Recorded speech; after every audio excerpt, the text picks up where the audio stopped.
New at 6, anxiety, humiliation, even potential injury. A CBS 46 investigation finds that airlines may be creating hazardous situations for their passengers with disabilities. The U.S. Transportation Department finds more than 35,000 wheelchairs and scooters were mishandled at airports in January alone. One passenger now sharing his experiences after he says he was dropped by an employee, also sounding the alarm to dangerous conditions. Investigative reporter Crystal Bowie spoke to both and joins us live from Hartsfield-Jackson tonight. Crystal, good evening.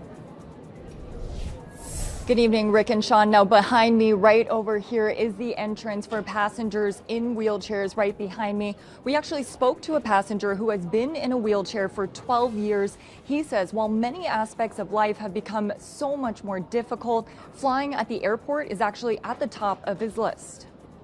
We wheelchair users, every time we travel, we get that anxiety. Okay, let's see what we're going to be facing this time. Vincenzo Piscopo says there were supposed to be 2 agents helping anyone in a wheelchair board a plane. Your attention, please. But on his latest flight to Hartsfield-Jackson Atlanta Airport, only 1 agent was available to lift him from his wheelchair onto the plane. And obviously, it cannot be done by one person. I mean, I'm a big person. And when he was doing that, I was dropped to the floor. For Piscopo, flying on an airline could be a matter of life or death. I feel that we are treated like a sack of potatoes, or like, farm animals and not human beings. Eventually, another passenger helped lift Piscopo, which he says is not the standard. It was very concerning, not only because of what it could have happened to me, because I could have hit my head or broken my leg, but what could have happened to the airline agent that was not trained to do it, and to the passenger, right?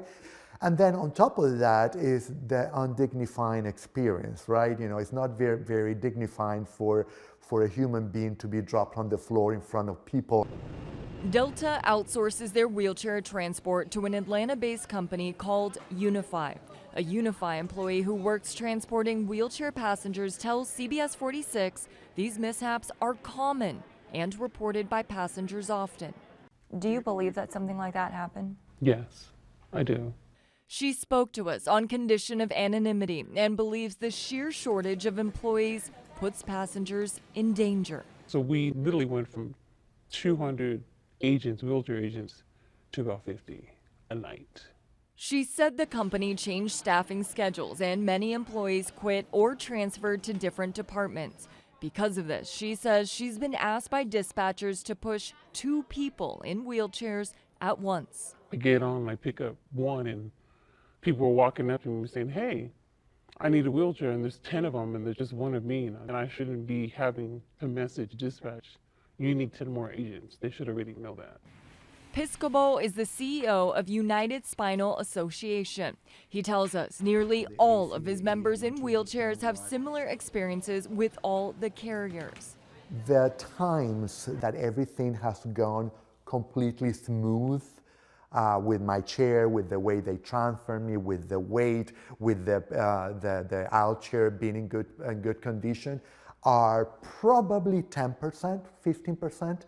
CBS 46 reached out to Delta Airlines about these reported problems. The company released a statement to us saying in part, quote, our wheelchair vendors play a vital role in supporting our customers, and Delta is working closely with them to ensure we are ready to meet the needs of all customers as demand continues to increase.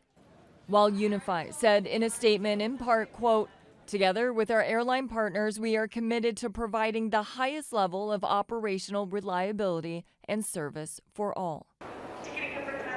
But it's a very real concern for many who need the help. That I'm on a wheelchair. And whose safety depends on a solution.